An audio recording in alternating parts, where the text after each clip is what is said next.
Hey, salut, comment ça va la youtuberie? Bon, comme vous avez pu le lire dans le titre d'aujourd'hui, je vais vous raconter mon périple en Islande et ce que je pense de ce pays glacial.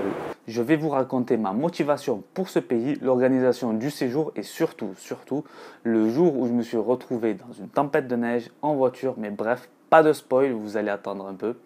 Et ouais, comme ça vous restez un peu avec moi. Ma motivation, elle est toute simple. J'ai toujours entendu parler des aurores boréales, mais jamais su ce que c'était vraiment. Après quelques recherches, ce phénomène m'a motivé à aller dans le nord. J'ai pensé tout d'abord à la Norvège, mais pour voir les aurores dans ce pays, il fallait vraiment aller dans le nord de la Norvège, c'est-à-dire en Laponie norvégienne. Tromsø par exemple, il fallait carrément prendre un autre avion pour monter tout au nord. Et par contre, je ne vous parle pas du prix des avions locaux là-bas. Mon budget ne me permettait pas de faire ce voyage. Puis, je tombe sur l'Islande, l'île aux volcans. On l'appelle ainsi pour ses 200 cratères, dont 130 volcans encore actifs aujourd'hui. Je fouille un peu et je trouve des billets en partant de Paris jusqu'à Reykjavik. Jackpot! Les pays du Nord, pour un mec du Sud comme moi, c'est pas trop ça. Il me fallait vraiment une bonne raison pour aller chez le Père Noël. Donc oui, la chasse aux aurores boréales était le but de mon voyage. Je travaillais, j'étais en CDI, donc pour avoir quelques jours de congé, il fallait un peu négocier avec ma chef. Je lui en avais déjà parlé, que j'hésitais à partir pour la Norvège pour voir des aurores boréales. Bref, j'essaye de négocier, je lui explique et elle accepte. Et elle m'a même encouragé à ne pas renoncer ni hésiter à voyager et d'aller voir les aurores. Je prends donc mon billet d'avion Paris-Reykjavik. Reykjavik, c'est la capitale de l'Islande. Ça m'a coûté à peu près 186 €, aller-retour. Par contre, une chose que je ne ferai plus jamais de ma vie, je décide de faire Marseille-Paris en bus de nuit pour à l'époque gaspiller le moins d'argent possible et essayer de profiter le maximum là-bas. Mais pour les prix, je vous en parle après parce que c'est une dinguerie là-bas. La question que je me pose après avoir pris le billet, c'est l'hébergement. Franchement, trop facile. Sans réfléchir, je prends une auberge de jeunesse pour 5 nuits. Pourquoi je dis trop facile? Parce que j'avais fait l'expérience des auberges de jeunesse à Florence et c'était le meilleur choix de mon séjour. Après avoir réservé mon hébergement, je commence à tracer mon itinéraire pour visiter le plus de choses possible en une semaine. Donc, location de voiture obligatoire pour ce que je voulais faire et surtout pour chasser de l'aurore. Qui dit Islande dit froid, même grand froid. Je n'avais pas d'habits adaptés pour le froid vu que j'habite sur Marseille et que le soleil brille tout le temps ici, hein, quoi. Donc il faut aussi acheter des habits. Alors direction Decathlon, non, je ne suis pas sponsorisé par Decathlon, j'aurais aimé, mais pour l'instant il n'y a rien du tout. Et franchement, j'ai trouvé mon bonheur là-bas avec des vêtements de qualité et franchement pas cher. Petite parenthèse, je ferai une vidéo spéciale pour le froid, comment se préparer pour le froid, mais un peu plus tard. Après avoir tout organisé, à l'approche du jour J, je commençais à stresser pour rien du tout. Je commençais à devenir parano, tout le monde au taf me disait arrête de stresser pour rien, tu vas te régaler. Bon, c'est le jour J, départ Marseille-Paris, 10 heures de bus, je répète, chose que je ne ferai plus jamais. Pas de wifi, ni de prise électrique, c'était un Flixbus. Car si je me rappelle bien, c'était un bus de réserve. Le vrai bus qui devait nous récupérer était parti en urgence à Londres. Je ne sais pas pourquoi, aller demander au chauffeur. Arrivé sur Paris à 7 h du matin, je ne perds pas mon temps et direction aéroport Roissy-Charles de Gaulle. J'attends l'avion, tranquillou pépère, quand tada! Je reçois un message de WOW, c'était la compagnie aérienne, ça s'appelait WOW, W-O-W, me disant vol retardé de 1h30. Ça commence bien, 2 heures après, toujours au même endroit. Bref, l'embarquement arrive enfin et direction Reykjavik. Je sais pas si on dit Reykjavik, bref, c'est pareil. Par contre, pendant tout le vol, il y avait 4 filles derrière. On n'entendait que elles. Même sur des sujets qu'on n'avait pas trop envie de savoir. L'avion atterrit, la porte s'ouvre et là...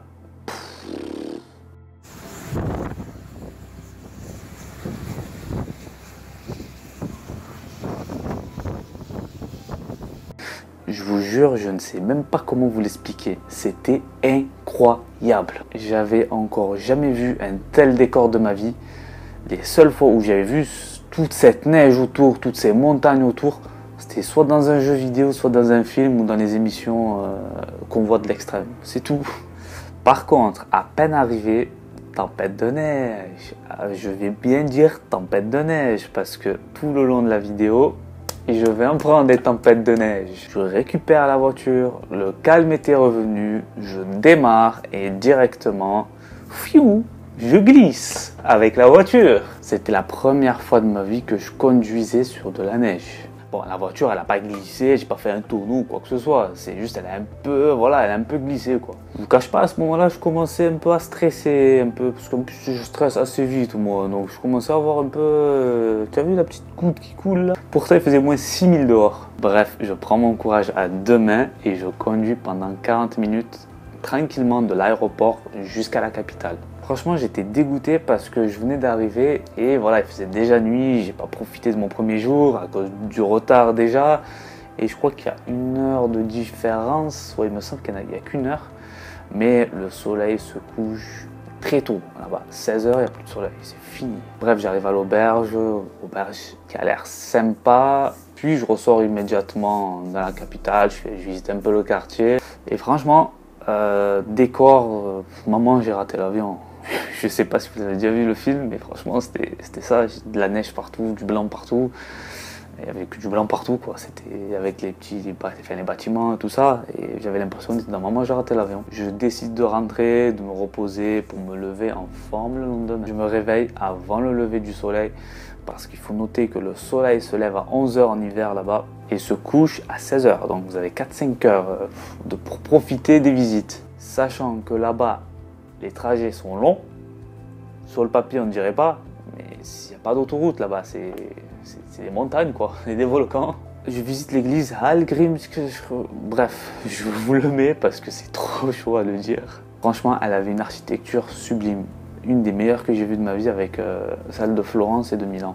Je prends la voiture et me dirige vers celle d'Arnara. Pareil, je vous mets le mot, c'est bon. Franchement, chaque minute, chaque heure, je me croyais dans un rêve. Genre, j'en prenais plein les yeux partout, c'était abusé. Franchement, quand je dis que j'en prenais plein les yeux, je sais pas si c'était le fait qu'il y ait de la neige partout, avec des montagnes tout autour, qui me faisait faire... mais il y avait... Franchement, je me suis dépaysé de fou là-bas. Genre, j'avais jamais... Genre, tu vas de partout en France, tu vois pas ça, quoi. Il y avait même un lac gelé. J'avais vu ça que dans les jeux, dans Tomb Raider, par exemple. Mais jamais dans la vraie vie. Je me suis dit, peut-être que si je marche sur le lac, il va se briser et que je vais tomber. Ça y est, c'est fini. J'osais pas me marcher dessus. Bref, je retourne dans la capitale pour essayer de manger un truc. J'étais pas très loin. Mais là, gros coup dur dans mon séjour. En fait, ce qui se passe, c'est que j'ai ressenti d'un coup une douleur atroce dans le bas du dos. J'ai essayé de forcer, de marcher, de voir peut-être que c'était un faux mouvement ou quoi. Mais vraiment, la douleur me lançait à chaque pas. Chaque pas, ça me lançait et j'ai dit laisse tomber. Rentre à l'auberge, sinon tu vas niquer tes vacances. Le mieux, c'était vraiment de rentrer et de se reposer pour que le lendemain, je sois en forme encore plus parce que vraiment, c'était impossible. J'ai dégoûté un peu de rentrer à l'auberge. Franchement, à ce moment-là, je souffrais. Je ne faisais pas du tout mon Marseillais. J'abuse pas du tout, j'étais vraiment dans le mal total. Bon, ce soir-là, j'essayais quand même de sortir en voiture pour pas trop marcher, pour essayer de voir si je pouvais apercevoir une aurore boréale, pas une aurore, mais une aurore boréale. Et ben non, que dalle. Que dalle parce qu'il faisait que neiger, neige, il n'y avait pas de ciel bleu, que du gris. Je me suis dit, ben, c'est mort pour l'instant. Ah oui, comment ne pas parler de la bouffe? Franchement, vous allez galérer à trouver des trucs bien. Déjà, pour commencer, il n'y a pas de McDo. Moi, en plus, ce que j'essaye de faire, c'est le tour du monde des McDo. Tout est importé, donc prix très très élevé. Je vous sors un exemple. J'avais pris un falafel, Pepsi, avec une petite barquette de frites. Devinez le prix. Je vous laisse 5 secondes. 2000 years later. Vous avez trouvé 25 € sa mère. Sa mère. 25 €. 23 ou 25, je sais plus, mais voilà, entre 20 et 25. J'avais encore faim, j'ai dit laisse tomber, si je continue, ce soir j'aurai plus d'argent, c'est fini pour moi. En tout cas, à ce moment-là, j'ai vite compris que j'allais galérer de fou pour la bouffe. Je vous promets, j'ai dû mettre 200, 300 € rien que dans la bouffe. Alors que je mangeais pas grand-chose et des trucs rapides. Ça coûte vraiment une blinde. Prévoyez un budget juste pour la bouffe. Après, ce que je peux vous conseiller, chose que je n'ai pas du tout fait là-bas, parce que flemme, Franchement, si vous êtes déterminé, c'est carrément d'acheter dans les supérettes, il y en a plusieurs.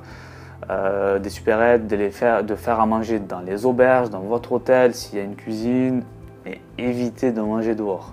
Debout! La douleur avait disparu, donc j'étais enfin prêt à visiter le pays.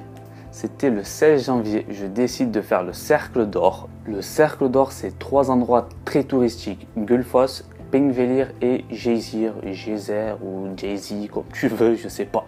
Je prends la voiture, tout souriant, et je roule dans les rues d'Islande. Mais mon humeur va vite changer. Comme vous le savez, il y avait de la neige partout, et un Marseille avec la neige, ce n'est pas compatible. Je quittais la ville et je m'enfonçais encore plus dans les montagnes. Devinez ce qui se passe d'une seconde à l'autre? Tempête de neige, je voyais plus rien, ma voiture glisse, et heureusement, je reprends le contrôle du véhicule. Mais là, à ce moment-là, je commence à me chier dessus. Mais vraiment, je transpirais dans le véhicule. J'avais la pression de fou. Franchement, à ce moment-là, j'ai dit non, stop, c'est trop dangereux. Je fais demi-tour. En faisant le demi-tour, en fait, je voyais des voitures encore plus éclatées que la mienne faire le chemin. Moi, j'avais une Ford Fiesta. Pour moi, elle était éclatée.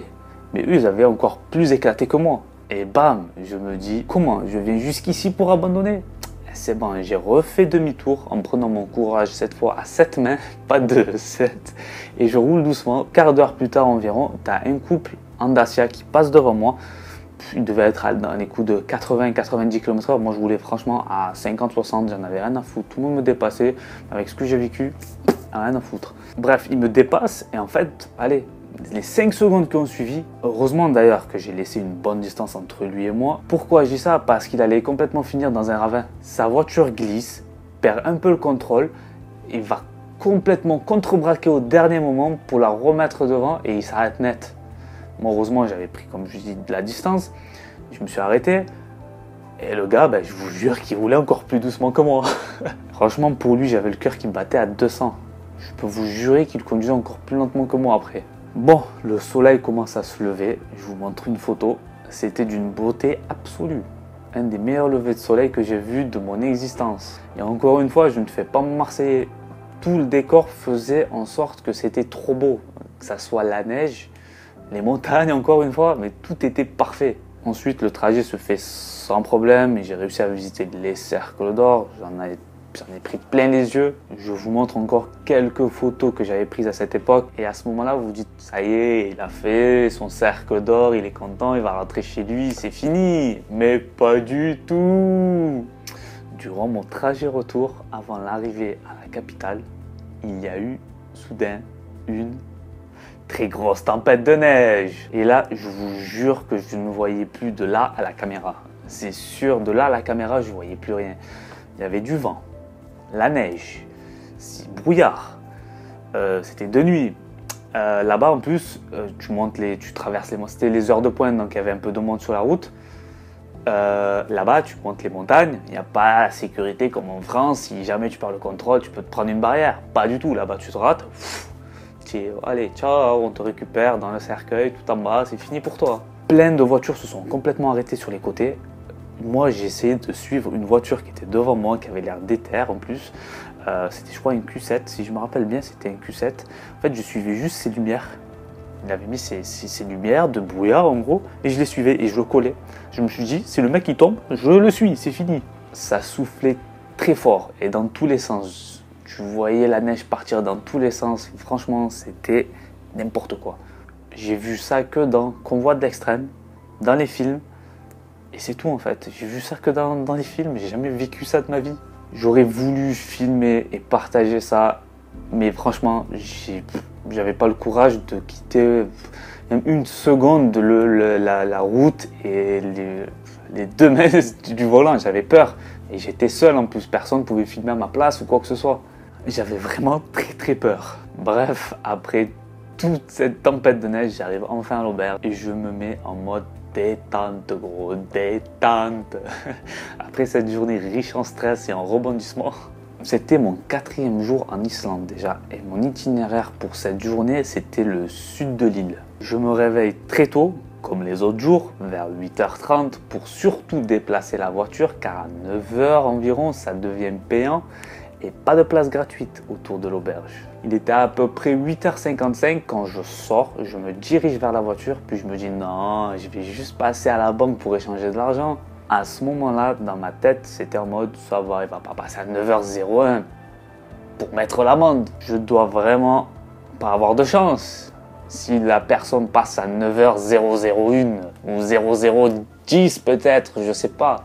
J'arrive à la banque, j'échange l'argent, je fais le tour du bâtiment et devinez quoi? Une putain d'amende sur le pare-brise. Ça y est, je suis maudit. En même pas 10 minutes, j'avais déjà l'amende. C'était incroyable. Bon, je prends l'amende dans les mains. J'essaie de la traduire. Car bien évidemment, l'amende c'était en islandais. Et je vous laisse regarder le nombre de consonnes qu'il y a dans chaque mot dans cette langue. Si vous comprenez quoi que ce soit, je vous donne 10 €. Bref, je prends Google, j'essaie de traduire un peu avec Google Traduction et en fait je comprends que si je paye à la banque dans les premières heures ou les premiers jours, je sais plus, ça m'enlève 25 ou 30 € de l'amende. Donc je retourne à la banque, cette fois je prends ma voiture, j'y vais carrément me garer devant pour payer mon amende et enfin pour partir. Cette fois, enfin, la route était dégagé, pas de tempête ni quoi que ce soit. Il y avait juste de la neige sur la route. Il fallait faire juste attention, essayer de rouler là où il y avait du passage, quoi, où les voitures sont passées pour pas essayer de se manger toute la neige dans les roues. J'avais visité quelques jolis villages. Un des villages s'appelle Eyrarbakki. Je m'en souviens parce que j'avais mentionné sur Insta cet endroit, ce village, et une Islandaise m'avait follow à cette époque. Ça remonte à 4-5 ans maintenant. Et je reprends ma route. Tout se passe bien, j'arrive à trouver la cascade Seljalandsfoss. Voilà, je vous le mets encore. Sur la route, je croise le chemin de plusieurs volcans. D'ailleurs, le plus impressionnant, franchement, je le dis pas cette fois, je mets juste le nom. Le volcan, c'était le volcan qui était rentré en éruption en 2010 et qui avait engendré le blocage du trafic aérien en Europe. La fumée était arrivée jusqu'en France. On voyait encore les dégâts de cet immense volcan, des roches, des cendres un peu partout éparpillées. Je trouve enfin la Black Beach, la plage noire en français. On la surnomme la plage noire tout simplement parce qu'il y a de la cendre partout. Il n'y a que ça en fait, que de la cendre, c'est pas du sable, c'est vraiment de la cendre, des roches. J'en avais pris même 2-3 avec moi en souvenir. La plage était immense, mais quand je vous dis immense, j'ai mis 1 heure pour traverser du parking jusqu'à l'eau. En allant tout droit, imaginez juste faire la plage en longueur. Cette plage, elle est aussi connue pour l'épave de l'avion américain qui s'est autrefois crashé en Islande.